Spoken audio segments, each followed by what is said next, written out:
Hello friend, स्वागत आहे तुमचं दीपालीज कुक स्टुडिओमध्ये। आज मी तुम्हाला मस्त अशी उन्हाळा स्पेशल मँगो कॅन्डी बनवून दाखवणार आहे। तर मँगो कॅन्डी बनवण्यासाठी मी इथे 3 आंबे घेतलेले आहेत। आता आपण हे आंबे चिरून घेऊया आणि यातील सर्व गर एका मिक्सरच्या भांड्यामध्ये काढून घेऊ।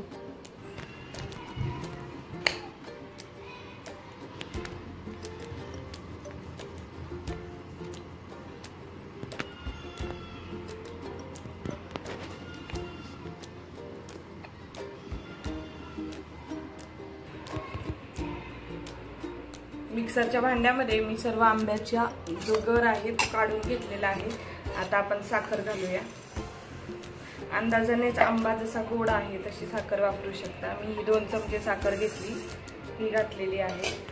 एकदम सिंपल व सोपी रेसिपी आहे। मस्त आपण असं मँगोचं आईस्क्रीम बनवून घरच्या घरी मस्त खाऊ शकतो। आता यामध्ये नॉर्मल टेम्परेचरचं दूध घालूया आपण। यामध्ये दूध घातलेलं आहे। आता झाकण लावून हे मिक्सरवरती फिरवून घेऊया आपण।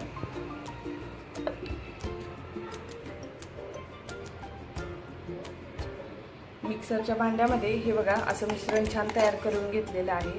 हे मस्त असं मिश्रण आपलं तयार झालेलं आहे। आता मोल्ड मध्ये आपण हे भरून घेऊया।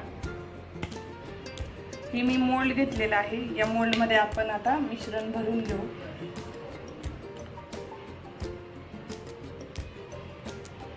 चमच्याच्या साहाय्याने आपण थोडं थोडं मिश्रण यामध्ये ओतून घेऊया। एकदम मस्त व सिंपल सोप्या पद्धतीने खूप छान अशी मँगो कॅन्डी बघा तयार होते। तुम्ही पण नक्की करून बघा मैत्रिणींनो ही रेसिपी।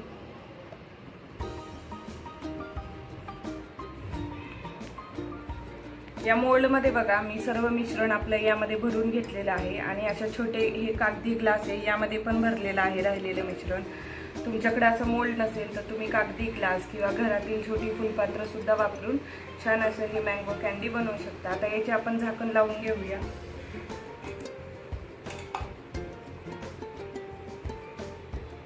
याला लावून घेऊ। एकदम मस्त व सिंपल सोपी पद्धत आहे। 3च साहित्य वापरून आपण खूप छान अशी घरच्या घरी मँगो कॅन्डी बनवू शकतो। उन्हाळ्यामध्ये तुम्ही पण ही रेसिपी करून बघा। अतिशय सिंपल व सोपी रेसिपी आहे। याचे मोल्डचे सुद्धा मी झाकण लावून अशा काड्या लावून घेतलेल्या आहेत बघा व्यवस्थित। आणि हे जे ग्लास घेतले होते यामध्ये पण ह्या काड्या मी घालून घेतलेल्या आहेत। आता हे आपण सेट करण्यासाठी फ्रीजर मध्ये ठेवूया। एक 7 ते 8 तासांमध्ये हे छान असं सेट होतं आणि मग 7 ते 8 तासानंतरून पाहूया की आपलं मँगो कॅन्डी कसं तयार झालेलं आहे। एक 8 ते 9 तासानंतर मी आईस्क्रीम आपलं बाहेर काढून घेतलेलं आहे। आईस्क्रीम आपला छान सेट झालेला आहे बघा मैत्रिणींना। एकदम मस्त असं आपलं मँगो आईस्क्रीम इथे तयार आहे। आपण या डिश मध्ये काढून घेऊया आणि छान असं आपलं आईस्क्रीम एन्जॉय करूया। तुम्ही बघू शकता किती छान असं आपलं मँगो आईस्क्रीम इथे तयार आहे। या डिश मध्ये ठेवून घेऊ आपण। मस्त असं आता आपण आईस्क्रीम काढून घेऊया।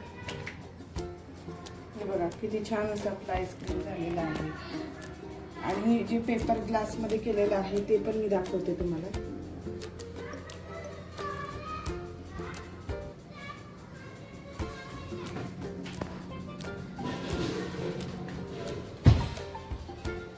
पेपर ग्लास मधलं पण आईस्क्रीम चांगलं सेट झालेलं आहे। हे पण आपण काढून घेऊ। हे बघा किती छान झालंय आपलं आईस्क्रीम। तुमच्याकडे मोल्ड नसेल तर तुम्ही नक्की असं ग्लासचा वापर करून असं आईस्क्रीम छान असं बनवू शकता। आता काढून घेऊया आपण आणि छान असं एन्जॉय करूया आपले आईस्क्रीम। मी आईस्क्रीम काढून घेतलेली आहे। एकदम मस्त अशी आपली मँगो आईस्क्रीम इथे तयार झालेली आहे। तुम्ही पण नक्की अशा पद्धतीने समर स्पेशल ही मँगो आईस्क्रीमची रेसिपी नक्की करून बघा। एकदम सिंपल सोपी रेसिपी आहे मैत्रिणींनो। माझी रेसिपी तुम्हाला कशी वाटली नक्की मला कमेंट करून सांगा। आणि अशाच माझ्या नवनवीन रेसिपी पाहण्यासाठी दीपालीज कुक स्टुडिओला लाईक करा, शेअर करा, कमेंट करा, सबस्क्राईब करा। थँक्यू।